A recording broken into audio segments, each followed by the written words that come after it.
Okay, this is the first station in Qazide Wali, just about 3 kilometers upper than the Qazide village. And you can see one of the peaks in Tajikistan territory. And this is Qazide Wali.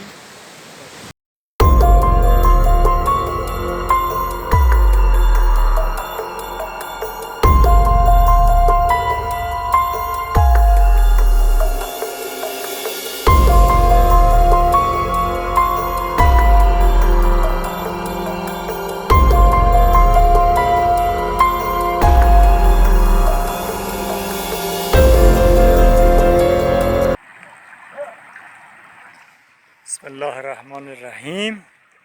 روز اول آگوست 2020 است.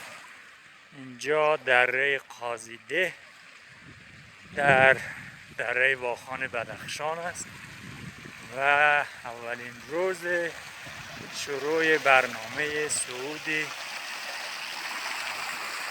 تنهایی نوشاخ است توسط گروه کوهنوردی شاه فولادی. یک هفته تا 10 روز دیگه در این دره طولانی مهمان خواهیم بود و امیدوار هستیم که با دستاورد خوب سلامتی برگردیم. نوشاخ بلندترین قله افغانستان در آخر این دره قرار دارد، در مرز پاکستان. تا این کوهی که میبینید نیست، بلکه بسیار بالاتر از این در سمت چپ این دره قرار دارد. بسیار خوب، انشالله که به خیر و خوشی برگردیم و با فتح این قله سلامت، سالم و موفق چه برگردیم. اون طرف هم قله‌ای که میبینید خاک تاجیکستان است. تاجیکستان و این طرف پشت سر این کوه خاک پاکستان است و تنها این دره مربوط افغانستان.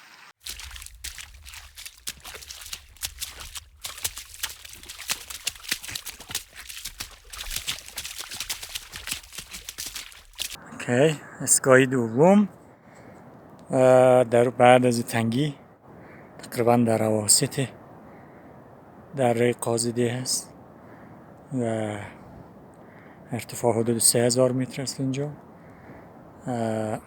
کوههای دور که میبینید از برف از ارتفاع حدود 5000 شروع میشه و در آخر شما ارتفاعات کوههای هندوکش در مرز پاکستان مثل اسب سفید و دیگرها رو میبینید.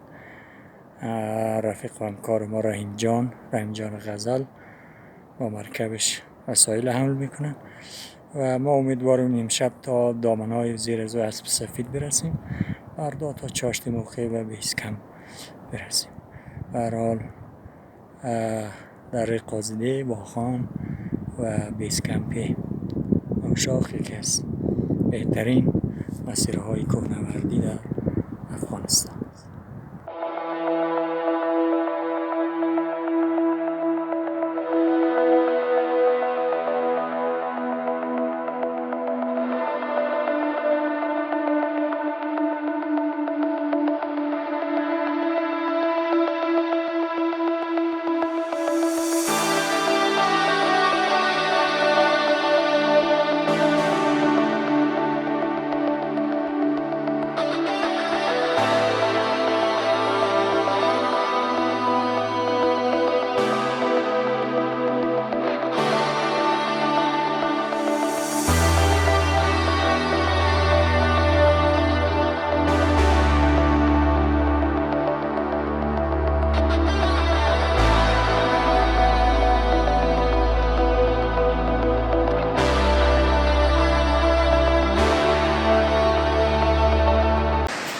اینجا وسط دره قازیده هست. اینجا دو تا دره سمت چپ، دره جدا، دره راست و مستقیم به طرف نوشاخ میاد. این ساحه ساحه مشهور به میندار است. تپه ها مخصوصا طرف راست در رک به طرف پاکستان را داره، از مین فرش است مردم نمیره. رای نوشاخ روی خاطر از این تپه بالا میشن، از این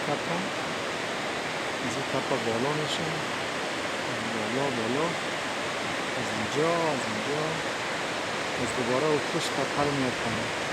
بنابراین در این منطقه مردم محلی میگه که فقط باید از این راه رفت، از هیچ مالروی دیگه نباید رفت. بنابراین کوهنوردای عزیز، کسایی که از این طرف میاد باید توجه کنن که فقط از این منطقه. نام منطقه آب سفید است، که در آبش همیشه چه رنگی سفید است، کف داره. و هنوزم از خود قله نوشاخ خبری نیست. یا قلعه کوچک است، حدود 5000 6000 نوشاخ هنوز. Yes, only from this way because of landmines. Don't go right and left everywhere. فقط آهسته. و گفته یک ضرب المثل فارسی که آهسته برو آهسته بیا که گربه شاخت نزن. از این تپه بالا میشیم، این تپه میریم کم کم اون کوههای تقریبا آخر دره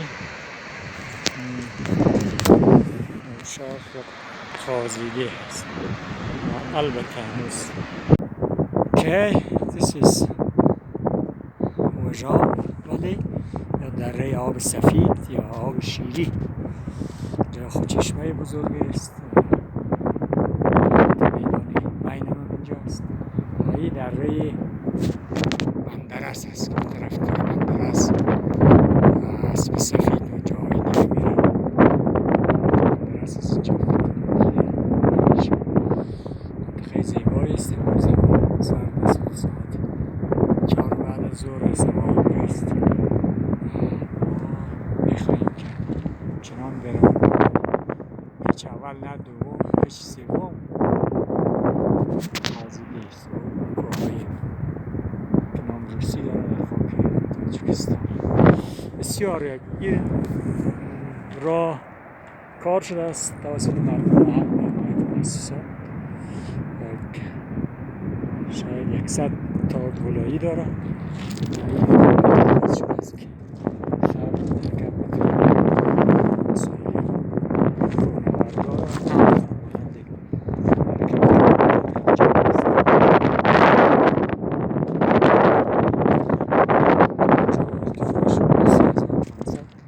متر سکرس بلندترین نقاط است. حالا دوباره در چی میشه؟ امشب ما میخواییم که به حدود 3700 800 بعد از این کوتل به محل مناسب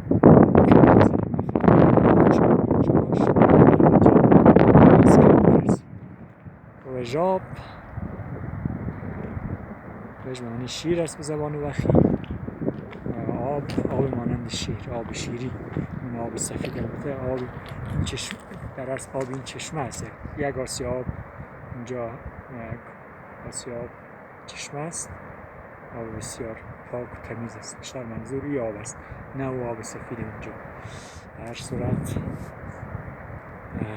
بازم این دره هندوکوش و نوشاخ رخ می نماید. این تپه ها، کوههای آخر بعد از اینکه دره ختم میشه ریگستان یا همون رسوبات یخچالی یا مورن ها هست. پشت از اون مورن ها به طرف چپ یک کم پیش سمت چپ که میریم بیس کمپ هست 4600. بعد نوشاخ پشت سری به این طرف. اینجا یک اسب سفید است. بعد از اون طرف پشت و کوه مرز پاکستان است. امشب ما این آبای کوچیکی که میبینیم زیر از این آبا تنگی ها کمپ خواهیم زد. فردا صبح زود انشاءالله بیس کمپ و تلاش ما است که بتونیم کمپ 1 تا 5500 رو تجربه کنیم، شبش برگردیم به بیس کمپ. کم کم رسوبات یخچالی، رسوبات درشت میشه و این دره قازیده و کوههای تاجیکستان، کوههای مندرس و صدای موزیک متن دریای قازیده و یخچال قازیده.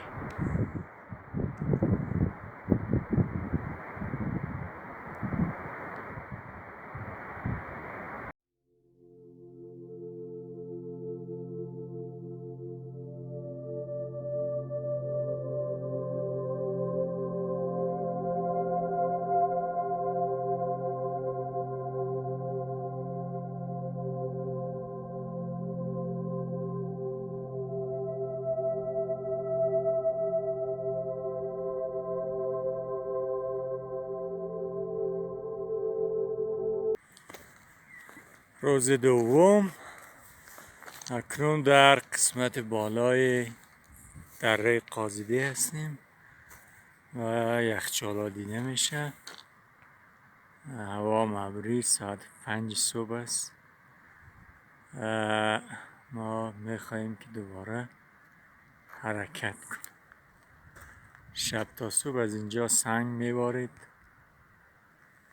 این محل کمپ ماست، رحیم جان و مرکبش طرف قازیده و تاجیکستان. خب انشالله که تا چاشت اون مورن های یخچالی رو طی کنیم و بیس کمپ زیر از برف ها طرف چپ برسیم. هوا ابریست، خدا کند برف نیاید.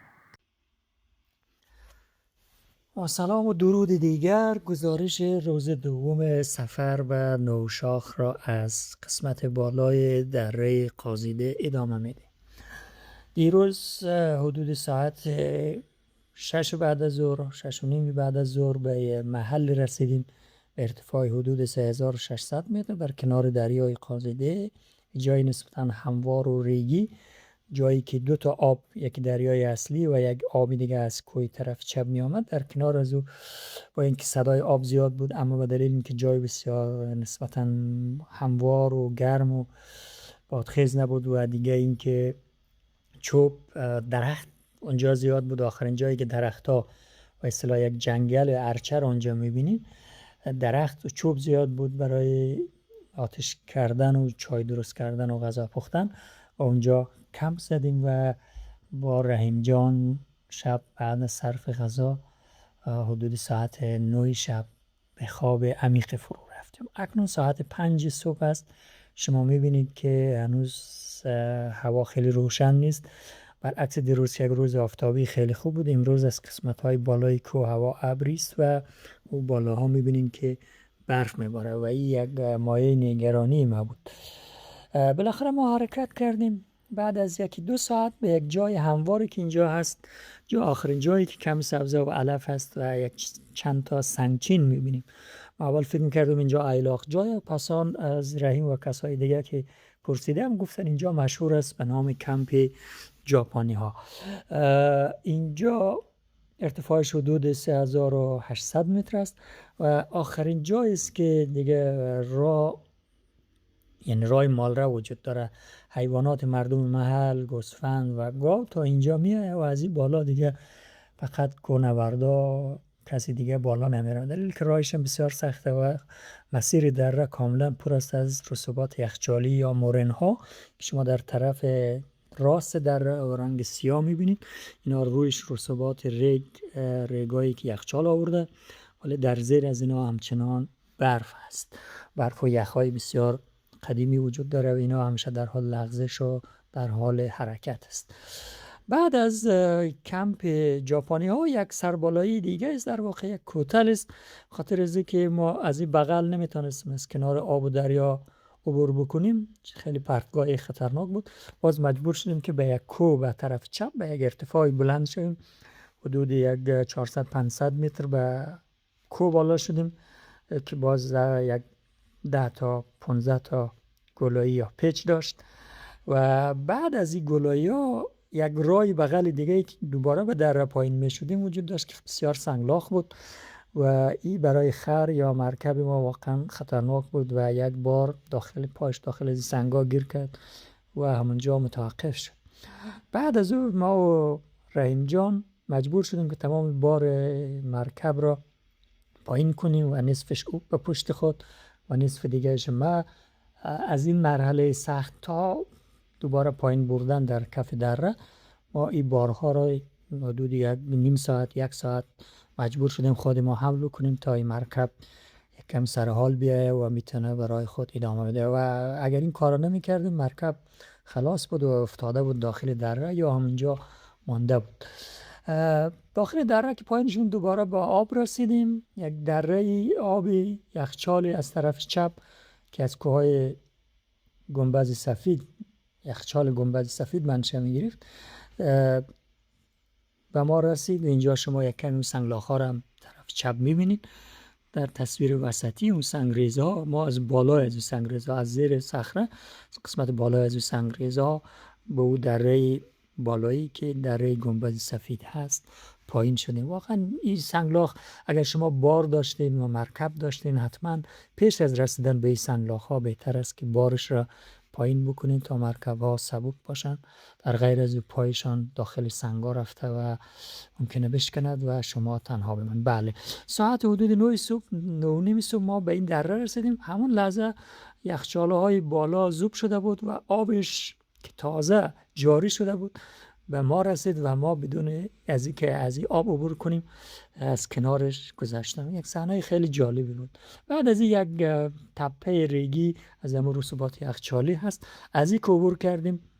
اون طرف یک جای هموار همراه و سنگچین ها و دیواره ها و یادگارهای قدیمی هست که اینجا مشهور است به کمپ پولندی ها. نشانه از اینه که یک سنگ خیلی کلانی همونجا هست که خیلی از کاناوردا در زیر از او میتونن خیمه بزنن یا بیتوته بکنن. کمپ پولندی ها در ارتفاع حدود 4000 متر 4100 متری و اینجا خیلی از مردم محل و یا خیلی از کاناوردا که بلد نباشن اینجا رو فکر میکنن که بیس کمپ است و از اینجا البته یک نمای خیلی خوبی کوههای گنبد سفید که 6800 متر است دیده میشه و البته این ریج اصلی نوشاخ نیست، یک ریج فرعی نوشاخ است و من در روزهای آینده یکی دو تایی از این کوه ها را تصمیم دارم که انشالله بالا شم. در محل کمپ پولندی ها رحیم اینجا توقف کرد که من دیگه از این بالاتر نمیرم، همین بیس کمپ هست و قرار ما همین بوده و من باید شب به خانه برم و استراحت کنم که فردا پس فردا بعد از این باید برم طرف شیخنان که کنکور دانشگاه است. رحیم جان متعلم یا دانش آموزی صنف 12 بودم سال. بله، همین راه بغل اینجا شما تصویرش هم میبینین، راه بسیار خطرناک در تصویر وسطی. حدود 1 ساعت اینجا نیم ساعتی با هم بحث کردیم. هر استدلالی که من میکردم رحیم جان قبول نمیگه. آخرش من عصبانی شدم، گفتم بسیار خوب، قرار ما این نبود. اگر قرار است که تو ما را به نوشاخ و کمپ اصلی بیس کمپ نوشاخ برسانی، خب باید برسانی. اگر نمیرسانی بسیار خوب، من میرم همینطور. همین یک بیگ گرفته تو بقیه و مسائل لباسا را پس ببر به قاضیده، اصلا نیاز ندارم من به اینا و پول اضافی هم اگه میخوای من نمیدم، ولی اگر همراه ما بالا بری تا بیس کمپ برسونی برای تو 1000-2000 پول اضافی هم بده. با گفتن از این حرفا بازم من خودم به طرف بالا حرکت کردم. رحیم یک 15 دقیقه اونجا متوقف ماند، مرکبش هم البته استراحت کرد. بعد از من که پشت کوه رفتم، بعد از 1 ساعت بعد سر تپه نشسته بودم نزدیک بیس کمپ، دیدم که رحیم جان هم بالاخره با خرش آمد. یا به خاطر پول بود یا به هر مدلی که بود و این سیاست ما بالاخره کار کرد. چون واقعا ما میدونستم که اگر این مرکب و رحیم جان نباشه من یک روز یک شب باید اینجا بخوابم، یک روز دیگه یک فاصله 3-4 کیلومتری را با او بار سنگین طی کنم و بازم نمیتونستم در یک روز به بیس کمپ برسه و قرار ما این نباشه. و یاد شما باشه شما هم که این جای هموار کمپ پولندی ها رو میبینید، در آینده ها با مردم محل قرار کنید که به بیس کمپ اصلی که ریج اصلی و کوه اصلی نوشاخ دیده میشه شما رو باید به اونجا برسونه، چی پیاده چی با مرکب. و در کمپ پولندی ها قرار نگذاریم به خاطر از اینکه فاصلش خیلی زیاده و کسایی که نابلد باشه که نوردای نابلد مزیاد دیده، مثلا ایرانی ها و کسای دیگر خیلی مردم محلی کم زیره که همینجا آورده بارش گذاشتن و رفتن. و هر صورت بعد از این جنجال ها بالاخره حدود ساعت 12 بود که ما بعد از عبور از یک تپه ریگی بالاخره بیس کمپ را و ریج اصلی نوشاخ را مشاهده کردیم. تمام از دیروز تا حالا مشتاق چنین لحظه ای بودیم. واقعا این لحظه یک لحظه به یاد ماندنی بود که ما کمپ اصلی نوشاخ و ریج اصلی نوشاخ را ببینیم. همطور که شما میبینین رحیم و مرکبش هم آمد و راضی شد که این شب اینجا باشه و بعد از این هم همراه ما کمک کرد یک مقدار از بارها را تا پای ریج نوشاخ رساندیم که بعد از بیس کمپ بود. به هر صورت خیمه گروه هایک ونچر و علی اکبر سخیر هم شما میبینید. این بیس کمپ واقعا یک جای خاطر انگیز است و سنگچینه های خیلی زیاد داره، نشانه های خیلی زیادی از فعالیت های گذشته هست و من خودم شخصا واقعا هیجانی بودم و بسیار خوش بودم.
قصه سومین روز حضور ما در دره قازده و بیس کمپ نوشاخ را ادامه میدیم. بعد از اینکه دیروز ما در بیس کمپ رسیدیم، بعد از ظهرش مقدار وسایل را هم تا ارتفاع 5100 همراه با رحیم جان حمل کردیم. شب برگشتیم در بیس کمپ و استراحت گرم و خوبی داشتیم.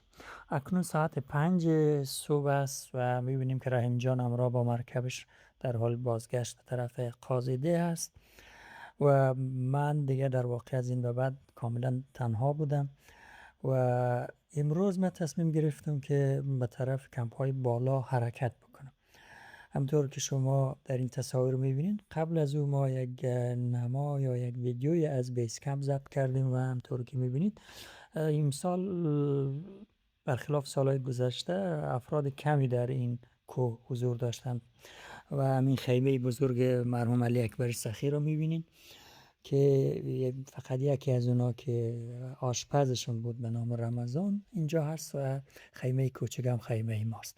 در اطراف بیس کمپ نوشته های با توجه به استفاده از سنگای سفید بر روی سنگای سیاه وجود داره که خاطرات افراد مهمی که در اینجا آمدن و کمپ ها یا اکسپیدیشن های بزرگ و کوچکی که بوده یادگار مانده. پولسکا، راشیا، افغان گرل اسند غیره و ذالک پر است از این یادگاری ها. پولندی ها اینجا حضور خیلی زیاده، تقریبا همه ساله یک گروه هست. لهستانی ها اینجا میاد، روس ها و مردم های دیگه هم، افراد خیلی مشهور دیگه هم اینجا آمدن و یک جای بسیار جالب و مناسب و خاطر انگیز است. جایی است که نه باد زیاد داره، نه خطر برف کوچ و ریزش سنگ دارد و در تابستان برف ها از بالا آب میشه. بعد از ظهر ما حتی آب داریم، یعنی نیاز نیست که ما برف را آب بکنیم و نسبتا گرم و آفتابی و همراه با نما و ویوی کاملی از ریج و قله نوشاخ و یخچال تازه همینجا دیده میشه. بعد از این که این ویدیو رو گرفتیم 1-2 ساعت وسایل خود، لباس ها و امکانات خود تنظیم کردیم. وسایل غیر ضروری رو اینجا جمع کرده یک جای محفوظ گذاشتم. بقیه وسایل رو در 2-3 تا بسته برای بردن به کمپ های بالا بسته بندی کردم که شامل خیمه و لباس خواب و عمدتاً مواد غذایی بود. با توجه به اینکه کسی نبود که وسایل با ما حمل بکنه، حملی از اینا واقعا دشوار بود. البته از بیس کمپ تا رسیدن به پای شکاف ریج که رسوبات یخچالی هست، راه گرچه شیبش زیاد نیست ولی به هر حال دشوارای خود داره و وسایل را در یک کوله پشتی کلان حمل کردم. ولی از پای کوه بالا واقعا این کوله پشتی سنگین بود، یک دفعه و یک پارچه برای ما امکان پذیر نبود. بنابراین ما اینا رو به چند قسمت، به 2 قسمت تقسیم کردم که یک قسمتش کوله پشتی در پشتم بود، یک قسمت دیگر را، یک بسته دیگر را همراه با یک تناب ساده ای که داشتیم بسته و در واقع بالا که می رفتم تناب حدود 20 متر بود. 20 متر بالا می رفتم و بقیه وسایل را از روی برف ها و سنگ ها طرف بالا می کشیدم که خیلی طول کشید و جنجالی بود و خسته کنم بود. که اینجا شما نمایی از این ارتفاع و کویلور رو می بینید یا شکاف را. وقت ما به همین صرف شد. از نظر جیولوژیکی هم تصاویر این منطقه بیس کمپ هم جالبه. سنگای دگرگونی، سری نوشاخ هست، چین و تاب و رنگارنگ و جالب می نماید. این نماها و تصاویری از قسمت بالای بیس کمپ را شما می بینید. صعود چندان زیادی نداشتم، یعنی از بیس کمپ تا آنجا حدود 1 کیلومتر را بیشتر نیست، ولی اختلاف ارتفاعش زیاد است و در تمام روز حدود 400 متر بیس کمپ 4650 متر هست. من تمام روز که تلاش کردم حدود 5350 متر به همین حدودا رفتم بالا. کشیدن وسایل، بالا بردن بعض وقتا واقعا دشوار بود. یک بسته رو می بردم بالا، باز دوباره برمیگشتم یا از روی برف می کشیدم. مسیرم سنگلاخ، از اون طرف یخی، من هم کرامپونم نداشتم که از روی برف حرکت بکنم. به هر حال با سختی تمام این مسیر را طی کردم که واقعا یک روز خسته کننده و پیش از چاشت هوا نسبتا خوب بود، سایه بود، سرد بود، ولی بعد از ظهر آفتاب هم آمده بود. واقعا عرق ما رو کشید، خسته کننده و فرساینده بود. شما در اینجا بازم نمای نسبتا خوبی از این قسمت پایین ریج نوشاخ را. در قسمت های قبلی گفتم که از طرف راست و چپ این شکاف هم راه هست، ولی اینجا حدود 5000 متری هست. در ابتدای از شکاف 5200، یعنی که طرف راست سنگی و از وسط از شکاف یک نوار برفی بود. در اوایل سال در جون تمام منطقه برف پوش است، ولی در جولای آگست اغلب برف ها در حال ذوب شدن است، از بین میره و فقط سنگ ها باقی میمونه که در حال ریزش است. اینا وقت برف آب میشه، سنگ ها همیشه در حال ریزش است و قسمت های بالایش هم نسبتا خطرناک است. سنگ ها کلانتر است و اگر مواظب نباشیم خودت و رفیقایت با ایس سقوط از این سنگ ها در معرض خطر قرار. اینجا میبینید که یک بسته از لباس های ما روی برف است و ما تناب و نارا طرف بالا میکشیم. اینجا فکر کنم حدود 5300 متر. بعد از زمین ما دیگه واقعا خسته شدیم. لباس ها و وسایل را بر روی امیر ریک ها و سنگ ها روی یک ریچ انداختم و منطقه را صاف کردم و بالاخره بعد از ساعت 5 بعد از ظهر که هوا رو به تاریکی می رفت، خیمه خود را جا برافراشتم. و بعد از ظهر روز برف آب میشد و آب جاری وجود داشت و خوبیش این بود که ما با مشکل آب مواجه نبودیم. بعد از ظهر تونستم ظرف‌ها دیگ خدا و بوتلایی که داشتم همه را از آب پر بکنم و شبم از گازی که داشتم تونستم برای خود آب جوش بدم و غذای مختصر تهیه بکنم. شب را هم اونجا نسبتا راحت گذراندم، هرچند که مقدار سرد بود و جای نامناسب و در مسیر شیب بود. اینجا 5 صبح است که ما دوباره از خواب بلند شدیم و تلاش کردیم که دوباره راه خدا به طرف بالا ادامه بدیم و این تصویر از صبح روز بعد است در ارتفاع بالاتر. دیگه ما خیمه را در روز بعدی وسایل به اضافی را نبردم، بلکه فقط یک کوله پشتی همراه با مقدار مواد غذایی و آب و وسایل ضروری را گرفته و بالا حرکت کرد. این تصاویر حدود 5500 متری ریج نوشاخ است. بله، حالا کمی نوشاخ در زیر برف کمی خودنمایی میکنه. هوا به شدت خراب شد. این طرف خبری نیست، ولی در ارتفاعات بلند برف میاد. خداحافظ. بای. See you later. See you later. نوشاخ. See you again. I'm coming back to you again. با سلام و درود دیگر. گزارش روز 4 صعود به نوشاخ را از کمپ 1 یا 31 به ارتفاع 5500 متر ادامه میدیم.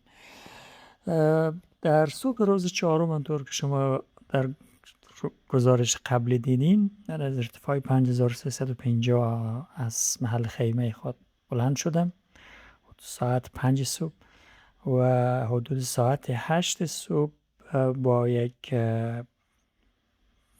بیگ کوچک همراه با وسایل ضروری که اینجا شما میبینید، مقدار نان و کیسه خواب و وسایل خیلی سبک، بدون خیمه به این از صخره‌های قسمت آخر این قسمت از ریج نوشاخ بلند شدم و حدود ساعت 8 و نیم صبح به اینجا رسیده و از اینجا یک ویوی کاملی از ریج نوشاخ تا نزدیک قله و دیوار آخر دیده می شود. البته چندین صخره دیگر در این مسیر وجود دارد در ارتفاعات مختلف مثل 5700 6000 و 6200 6700 و در نهایت در 6900 صخره سنگی آخری می رسیم که بعد ریج اصلی قله نوشاخ است. آن روز ساعت 9 هوا خوب بود. ما وسایل را سورت کردم، وسایل را به آفتاب گذاشتم که شما میبینین. وسایل مواقع اندک و کوچک بود که شما برخی از اونها رو میبینین. من نه کرامپون داشتم، نه یک کلنگ درست داشتم، یک کلنگ دستساز داشتم کورم نبردم و کفش مناسبم نداشتم، یک کفش بدون کرامپون، یک کفش در واقع یک چکمه سنوبوردینگ بود. نظر گرمی خوب بود، در برف نرم خوب بود، ولی در برف سخت نمیشد از روش راه برم. اولین چالش در ارتفاع 5700 است که یک صخره است. همطور که شما میبینید اینجا کوهنوردای قبلی تناب کشی کردن که مستقیم از این صخره بالا شد، ولی من چون کرامپون نداشتم و به تنابام اعتماد نداشتم از طرف راست صخره از خود سنگ‌ها بالا شدم، از طرف چپش هم البته از روی یخ‌ها هم میشه بدون تناب همراه با یک کلنگ بالا شد و من فکر میکنم نیاز به این تناب ها نیست. و اگر شما این تناب ها رو دیدین توجه کنید که تناب ها حتما کهنه است و سنگ ها هم اینجا خیلی تیز است، حتما قابل اعتماد نیست که شما از پایین با این سنگ ها بیاین. بهتر نفر اول از طرف راست از صخره خیلی راحت از طرف راست سنگ ها رو میتونید شما بولدرینگ کنین و بیاین بالا. خود 5700 بالای صخره یک جای با صفا و خوب است که هم دید کامل طرف بالا داره و هم به طرف پایین و هم جای آفتابی و پشت صخره و باد چندانی هم نداره. شما میتونید اینجا هم 31 را یا 32 را بزنید. بعد از او دوباره یک میدان برفی است و به صخره بعدی در پایین 6000 متری میرسیم که این صخره هم مثل صخره قبلی باید با طریق بولدرینگ طی شود و نیاز تناب ندارم. تا اگر تناب حمایتی داشته باشین بد نیست که شما ویدیویی از این صخره را هم میبینید. اینجا ویوهای خیلی خوبی از طرفین، از یخچال نوشاخ از دو طرفش و کوههای گنبد سفید در طرف شمال و کوههای دیگر در طرف مرز پاکستان در طرف جنوب مشاهده میکنید. بعد از رسیدن به این ارتفاع 6000 دوباره یک میدان برفی، یک قوس برفی هست و از او که رد شویم به آخرین صخره یا صخره به ارتفاع 6200 میرسیم.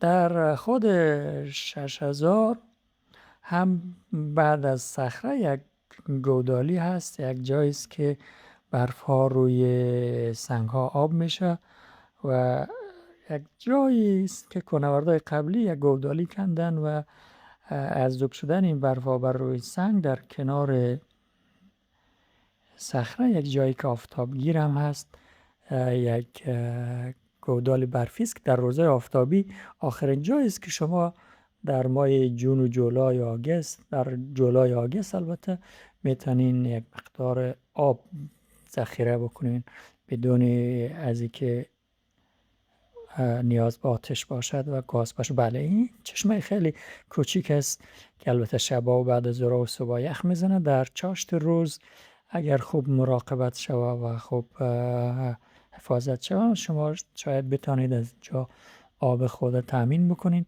طور که میبینین بقای کارهای کوهنوردای قبلی اینجا دیده میشه، زباله هایش که من توصیه میکنم دوستای عزیزی که اینجا کمپ میزنن، کمپ دوی فری هم البته همینجاست در 6000 متری، دوستا را توصیه میکنم که سعی کنین منطقه رو تمیز نگاه دارین، خاطر که مردم از آب از استفاده میکنه، هم برای تشناب هم برای زباله‌های مواد غذایی خود سعی کنین جمع کنین و پاک داشته باشین. این کوه یک از پاکترین کوه‌های چون کوهنوردای زیادی نمیره. امیدوارم که در آینده دوستان کوهنوردایی که بیشتر اینجا را بازدید میکنن و صعود میکنن این وسایل خود را جمع بکنن و هیچ چیزی بر جای نگذاره. بهترین کوهنوردونه که چیزی بر جای نگذاره، این کوه را فتح بکنن، پیمایش بکنن و به حالت قبلیش برای آینده ها بگذارن. هیچ چیزای مخصوصا فلزی مثل چیزای کارتریج گاز و غیره، پوشه قوطی کنسرو و گپ ها نباید اینجا باشد که شما از کوهنوردای قبلی میبینید. بعد از این صخره آخرین میدان برفی نسبتا هموار است، یک نقاب برفی است که از بالای از او می شود به راحتی تا ارتفاع نزدیک 6200 عبور کرد و چندان سختی ندارد. البته نیاز به کرامپون و کلنگ هست، چون مخصوصا اگر بار اول باشد برف نرم باشد هم خطر لغزش هست و اگر برف سخت باشد هم بدون کرامپون سخته و واقعا من تعجب میکنم امروز من به اصطلاح داغ بودم و بدون کرامپون و بدون کلنگ چگونه از اون مسیر رفتم. البته جای پای مسیر دوستای هایک ونچر اینا در قسمت های پایین بین 5500 تا 6000 بود، ولی 6000 بالا دیگه جای پای دوستا هم باد و برفایی که در روزهای قبلش باریده بود را محو کرده. بله اینجا من رسیدم به یک جای نزدیک به صخره‌ای که پشت از او کمپ 32 به ارتفاع 6200 متر است و این طرفش به ارتفاع 6185 متر 190 متر همچه چیزایی. بالای آخرین سنگا توقف کردم. اینجا حدود ساعت 4 بعد از ظهر بود و هوا هم ساعت 3 ناگهان 4 تغییر شد. من یک 10 دقیقه همینجا صبر کردم، ویدیو گرفتم، عکس گرفتم که شما میبینید. در همین فاصله هوا ناگهان تغییر کرد، چون لباس های ما کافی نبود، چه شلوارم چه کاپشن و لباس های دولایه بیشتر نداشتم. همینجا چند تا عدسه محکمی زدم و احساس سردی کردم و البته ما یک کم خرافاتی هم هستم، همین عدسه ها را تعبیر به این کردم که همینجا کافی است، این دیگه آخرین مرحله است که تو بدون امکانات میتوانی بالا بریم. از طرفی هم برای خود غذا نیاورده بودم، هیچ امکانات دیگه ای ندارم. اگر من این صخره رو عبور میکردم، چون دوستای هایک ونچر در پشت سر از فاصله 100 متری پشت صخره خیمه زده بودن، ما میتونستم به جای اونا برم، اما ناگهان تصمیم گرفتم که برگردم. دلیلش هم این بود که ما خودم هیچ وسایل ندارم، غذا ندارم. شاید دوستا ما را به خیمهشون را بدن، ولی این کمبود امکانات در ارتفاع به اصطلاح مهمان شدن برای از اونا شاید ناخوشایند باشد. و صحبت های قبلی هم که ما از طریق مخابره کردیم به این معنا بود که ما باید راه خود بریم و ما صبر کنیم تا اونا از کوه پایین بشه و ما و اونا مزاحمت نداشته باشم و ما همین طبق همین قول سعی نکردم که جای از اونا برم. از طرف روزم ساعت 4 بود، ما اگر بالا میرفتم واقعا به خیمه و محل وسایل خود نمیتونستم بر بگردم. این بود که آخرین وصیت یا آخرین سخنرانی خود همینجا انجام دادم، حدود 10-15 دقیقه و اینجا یک لکچر دادم طبق عادتی که داشتم و حالا که میبینم به قسمت های از یک مقدار جالبه، شاید خنده دارم به نظر برسه، از اینجا که تاریخی است شما میتونید اینا را بشنوید.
و این نو شاخ ما بزرگی هندوکوش است. در قلب هندوکوش 4 طرف که میبینید کوه است، کوه های سر به فلک کشیده از اسب سفید تا نوشاخ تا کوه های که نمایش ندارم در خاک پاکستان و حتی کوه هایی که در چیز هست در بلخشان نزدیک پنجشیر و مثل میرسمیر، شاه انجمن و حتی کوه بندکه. بنابراین با این تلاش من رکورد شاه فولادی، رکورد درگگ 5000 را پشت سر گذاشتم، دماوند ایران را پشت سر گذاشتم با 5610 متر. خیلی از کوههای بلند اروپایی را، آلبروس، اینا را پشت سر گذاشتم و میرسمیر را و حتی شاه انجمن رو پشت سر گذاشتم. از کوههای منفرد فقط کوه بندکه مانده است، کوههای بلند همین یک چند کوه مثل این اسب سفید و غیره در اینجا و همین میرسمیر در خاک افغانستان. امیدوارم عمر اجازه بدهد که آن کوههای باقی مانده رو هم فتح کنم. البته با حمایت شما دوستان و عزیزان هست.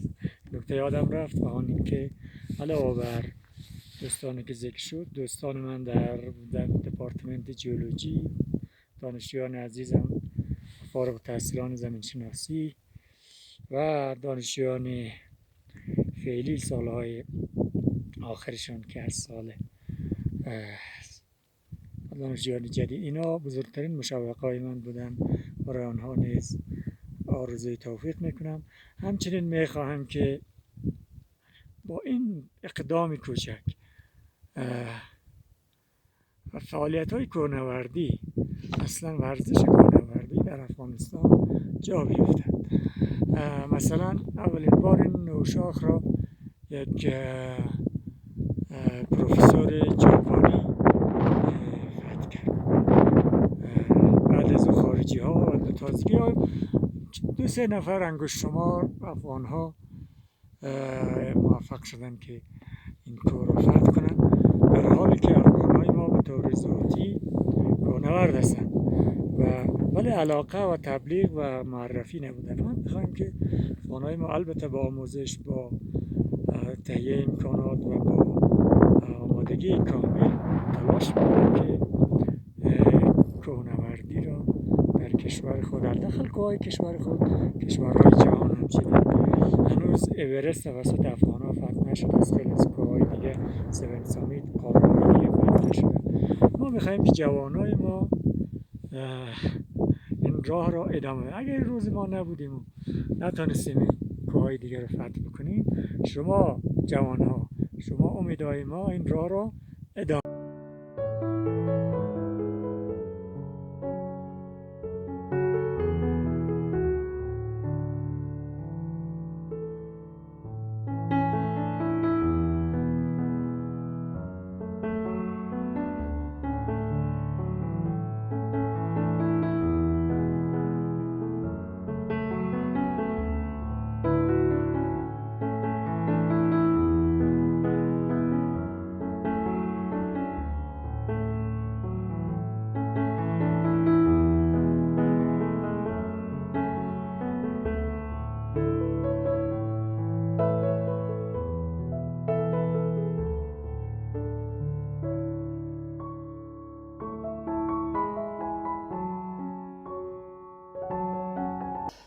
در روز 4 شما دیدین که من از ارتفاع 6200 متری برگشتم. آن شب ساعت 6 به محل خیمه‌ام رسیدم. با حضور طوفان و باد و برف خیمه و وسایل خود را جمع کردم و تا 10 شب به سختی به پای ریج نوشاخ به ارتفاع نزدیک 5000 متری رسیدم و همونجا خیمه را برپا و استراحت کردم.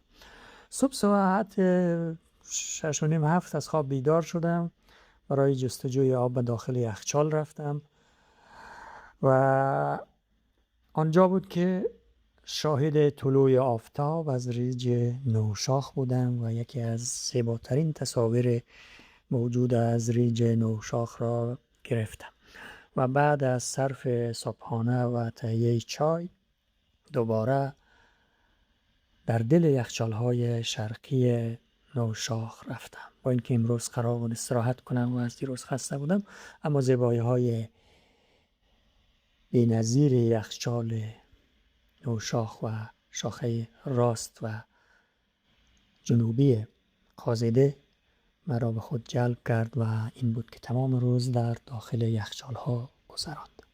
تصاویر دیده نشده و عجیب و غریب از شهر یخی نوشاخ را شما می‌بینید. یخچال‌ها مانند دیوارهای قلعه به وجود آمده و در حال فروریزش بودند. تصاویر عجیب و غریبی بود و علاوه بر یخچال‌ها نمای بسیار زیبا و کامل از طرف شرق ریج نوشاخ را هم شاهد بودم و برای اولین بار موفق شدم تصاویری از این طرف کوه نوشاخ را ضبط کنم که کمتر کسی البته تا حالا در این مناطق پای گذاشته است. محلی که ما در داخل یخچال‌ها قرار داشتم ارتفاعش حدود 5000 تا 5200 متری بود و از آنجا تا 7300-400 متری نمای یخچالی و دیواره سنگی کوه نوشاخ و خوبی قابل مشاهده بود و که همش یک دیواره افقی و بیشتر از 2000 متری را می‌دیدم. شما هم این قسمت از قله نوشاخ را می توانید اینجا ببینید. بعد از مشاهده این تصاویر قسمت های بالای یخچال قازده را تراورس کردم که پر از شکاف و خطر بود. در یک جا پایم در یک از اون شکاف های بسیار عمیق فرو رفت. خوشبختانه با دستم و پای دیگرم که بیرون بود خود را نگه داشتم و داخل فرو نرفتم. اگر کاملا و داخل آن شکافی که حدود 10 متر و یا شاید بیشتر عمق داشت می افتادم، دیگر تمام و هیچ کسی مرا پیدا هم نمی توانست. به هر صورت با این تلنگر راه بازگشت را پیش گرفتم و تا بعد از ظهر به محل خیمه خود رسیدم. البته در سیر راه دوباره از تمام یخچال ها و زیبایی های آن که اینجا می بینید، قسمت بالای یخچال طرف راست و یا یخچال شرقی نوشاخ یا قسمت شاخه طرف راست قازده هست را می بینید که تا مرز پاکستان که یک گردنه هست کشیده شده است. البته یک راه صعود نوشاخ از همین گردنه و از این یخچال ها هست که فکر میکنم بار اول ژاپنی ها از همین مسیر موفق شدن که نوشاخ را فتح کنند. من برگشتم به محل خیمه و وسایل خود را جمع کردم، راهی بیس کمپ شدم. آن شب در بیس کمپ در کنار رمضان و خیمه هایک ونچر خیمه زدم و راحتی استراحت کردم. یکی از آخرین شب‌های اقامت من در بیس کمپ بود و قرار بود که فردا کسی از قازده بیاید و من وسایل خود را جمع کرده قازده و از اونجا به بدخشان و بامیان برگردم. اما صبح آن روز تا ساعت 8:09 که منتظر ماندم و شب قبلش کسی نیامد از قازده، برخلاف قرار و برنامه‌ای که وجود داشت. این بود که من تصمیم گرفتم امروز هم یک مقدار به گردش خود در منطقه یخچال‌های غربی نوشاخ این دفعه و در ریج گنبد سفید را پیمایش کنم و از اینجا شاهد صعود دوستای هایک ونچر و قله نوشاخ هم باشم، چون شب رمضان به ما گفت که دوستان و مخابره خبر دادن که فردا تلاش میکنن که آخرین حمله خود را به قله انجام بدهند و آخرین روز و آخرین چانسشان برای صعود و قله نوشاخ است. این بود که من حدود ساعت 8:30 از بیس کمپ بلند شدم. با گرفتن این تصاویر تصمیم گرفتم که راه خود را به طرف ریج گنبد سفید ادامه بدم. وسایل کمی با خود داشتم و جز عصای دستم و یک مقدار آب و غذا چیزی دیگری نداشتم و موبایلم که شارژ کرده بودم همراه.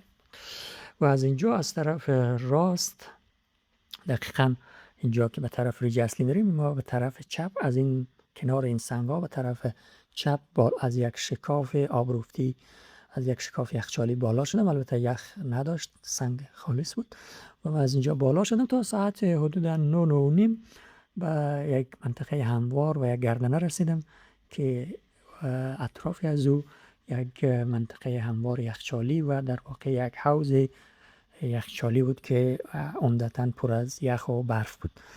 من اونجا نشستم ضمن صرف چای و آب، نگاه کردم به ریج اصلی نوشاخ و در جستجوی دوستای هایک ونچر بودم. از کمپ 1 تا کمپ 2 تا کمپ 3 که برفی بود و واضح دیده میشد، من میتونستم با چشم خود ببینم، هیچ کسی قابل مشاهده نبود. و از اون با بعد از حدود ارتفاع 6800 به بالا تا 7000 که دیواره سنگی هست سیارن دیده میشد و در سایه هم قرار داشت و کسی را نمیدیدم و احتمال زیاد دوستای هایک ونچر در همون دیواره سنگی و قسمت سنگای سیاه در حال بالا رفتن بودن.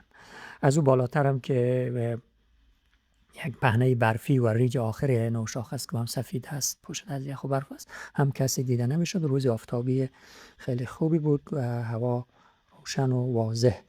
حدود ساعت 9:30 تا 10 من اینجا نشستم و عکس ها و تصاویر زیادی از این ریج اصلی نوشاخ گرفتم که بازم فکر میکنم که از این زاویه و از این طرف از ریج گنبد سفید برای اولین بار بود که دوربین به این منطقه میرفت و این نماهای کامل از ریج نوشاخ را و ریج اصلی صعود نوشاخ را ثبت میکرد و من واقعا خیلی خوشحال بودم و جستجوی خودم ادامه میدادم و از 2.5 به بعد به طرف ریج گنبد سفید که دیدم بسیار نزدیک معلوم میشد. البته شیبش زیاد بود، قسمت های پایین نیمه سنگی نیمه برفی بود که من از اون سنگا گرفته بالا شدم، ولی قسمت های بالا کاملا از یخ و برف پوشیده شده بود. بله، کمی بالاتر که رفتم این ویوی کامل ریج نوشاخ رو که شما حالا میبینین، این عکس ها رو از اونجا گرفتم. البته این منطقه هموار و حوزه که در ارتفاع حدود 5500 متری هست رو هم شما میبینین. واقعا این تصاویر خیلی زیبا بود و آفتاب که در ریج اصلی نوشاخ میتابید، هر چیزی، حتی جای پای افراد و جای پای خودم که روز قبل رفته بودم هم قابل مشاهده بود. تا ارتفاع 6500 متری به وضوح دیده میشد. از اون بالا یک مقدار، چون اختلاف ارتفاع نزدیک 2000 متر بود و فاصله افقی هم 1-3 کیلومتر بود، چشم ما و موبایل ما زومش با اونقدر کافی نبود. اما ویوی کامل ریج نوشاخ واقعا زیبا بود و حیرت انگیز. من غرق این تصاویر بودم و این مناظر بودم و بلا فاصله شروع به عکس گرفتن، ویدیو گرفتن و ثبت و ضبط تصاویر و این صحنه ها بودم. البته یک ویدیویی از لکچر و سخنرانی ما هم وجود داره. دوباره در مورد صعود دوستای هایک ونچر هم تبصره کردم که اگر حالا تا ساعت 19 از دیواره سنگی بالا رفته، احتمالش هست که اینا موفق شود، ولی اگر تا حالا از دیواره سنگی بالا نرفته، چانسش بسیار کم است. و نظر ما البته اینه در یک ویدیوی من تحت نام نوشاخ شماره 6 شما میتونین ببینین که من قبلا نشر کردم. بعد از ختم این سخنرانی که البته در مورد کرونا و مسائل دیگه هم بود، به راه خودم به طرف بالا ادامه دادم. حدود ساعت 10-11 دیگه کم کم از طرف پاکستان و چترال یخ و برف و ابر و مه پیدا شدن. من در این منطقه که تنها موجود زنده بودم، ناگهان یک مهمان ناخوانده، یک شاپرک سفید در کنار من آمد و روی دستکش من نشست. این یک نوید بود برای من از حیات در این منطقه واقعا عجیب و غریب و یخچالی، و از طرف فراجیل بودن و آسیب پذیر بودن خودم و موجودات زنده را در این منطقه بسیار خشن هم یادآوری میکرد. این یک لحظه بسیار کوتاه بود و شاپرک هم پرواز کرد و رفت و شاید به ابدیت پیوست و من هم راه خودم را به طرف بالا ادامه دادم. صخره‌های سنگی را یک پشت سر دیگه البته به آهستگی بالا رفتم. همیشه چشمم به طرف ریج نوشاخ بود. هر تغییری که پیش می آمد، هر قدمی که بالا می رفتم، یک عکس، یک تصویری ثبت می کردم. تا حدود ساعت 11 که من به نزدیک ارتفاع 6000 متری رسیدم و صخره‌های سنگی هم کم شد، ابرها و مه و غبار در ریج اصلی نوشاخ از ارتفاع 6800-900 متری، یعنی از دیواره سنگی به بالا، زیاد شد و تقریبا این کوه نوشاخ را فرا گرفت. و این البته یک زنگ هشداری بود برای ما که این هوای طوفانی و این ابر میتونه برای دوستای ما در اون ارتفاع بالا مشکل ایجاد بکنه. از اون بعد من بعد از دیواره سنگی تصویر واضحی را ندیدم. واقعا تا از قبل ما هیچ کسی را در این مناطق ندیدم، نه در تصاویر ما ثبت شد و از اون بعدم که ابر و مه آمدم چیز قابل مشاهده نبود. من همچنان راه خود به طرف بالا ادامه میدادم. البته خسته نبودم، خیلی راحت میرفتم، اما راه سخت شده بود. شیب منطقه خیلی زیاد شده بود، منطقه یخ و برف هم سخت بود که پیدا کردن جای پای مناسب که نلغزم به طرف پایین دشوار بود. ولی بعد از ساعت 12 حدود ساعت 1 و 2 بعد از ظهر شد، خوشبختانه چون آفتاب رخ بود، منطقه برف ها یک مقدار نرم شد و این بود که من با چکمه و کفش خود میتونستم به راحتی جای پای پیدا بکنم. و در قسمت های بالای 6000 متری که رسیدم، دیگه مسیر مستقیم به طرف بالا را رها کردم و یک کمی به طرف چپ تراورس کردم به طور مایل با زاویه کمی به طرف یکی از شاخ ها، یکی از ریچه ها، یکی از اون 9 تا شاخ که نوشاخ به اون منسوب هست، در ریج گنبد سفید ادامه دادم که نام نوشاخ از همین 9 تا شاخ یا 9 تا شق کوهی است که به صورت بند انگشتی به صورت 9 تا شاخ دیده میشه که 5-6 تایش در همین گنبد سفید است، 3-4 تای دیگه هم در خود ریج اصلی نوشاخ است و از جمله قله های در 7300 متر، 7400 متر و 7492 متر که کلا این 9 تا شاخ یا 9 تا شاخ را می سازند. من راه خود را ادامه دادم و البته سرعتم بسیار کم شده بود، یعنی از ساعت 1 بعد از ظهر تا ساعت نزدیک 4 بعد از ظهر من تقریبا در حال همین تراورس بودم. هر جای پای ما برای تقریبا میکندم 1 دقیقه چند ثانیه طول میکشید و بسیار سرعتم کند بود، اما رها نمیکردم. تلاشم برای بود که حداقل یکی یا چند تا از این شاخه‌ها را در ریج گنبد سفید فتح بکنم و از اون بالا تصاویر بیشتری از طرفین، از طرف شرق و غرب هندوکش که در خاک پاکستان است، از طرف شمال که کوههای تاجیکستان دیده می شود در ریگ قازیده، و از طرف غرب که سایر کوههای بدخشان قابل مشاهده هست را میتونم که ببینم و تصویر بگیرم. چون حافظه و مموری موبایلم پر شده بود دیگه نمیتونستم ویدیو بگیرم، فقط عکس میتونستم بگیرم که شما برخی از این تصاویر رو در ادامه این ویدیو خواهید دید. واقعا صحنه‌های بی‌نظیری بود، یکی از روزهای به یاد ماندنی عمر من بود. درست است که من به قله نوشاخ بالا نشدم، اما از این منطقه، از بالای ریج گنبد سفید، تمام هندوکش را تقریبا میشد دید، از غرب هندوکش تا مرکزش، تا شرقش، تا غربش، تا طرف پاکستان، تا او طرف تا کوههای پامیر در خاک تاجیکستان، همه را ما میتونستم اون روز در این منطقه مشاهده بکنم. واقعا در پست خود نمی گنجیدم. تا ساعت 4 همونجا به راهم ادامه دادم. تصاویر زیادی از ریج اصلی نوشاخ و از ریج گنبد سفید گرفتم و بلافاصله ساعت 4 بعد از ظهر که هوا ابری و طوفانی شد و بارش و برف طوفان به ما هم نزدیک شده بود، بلافاصله پای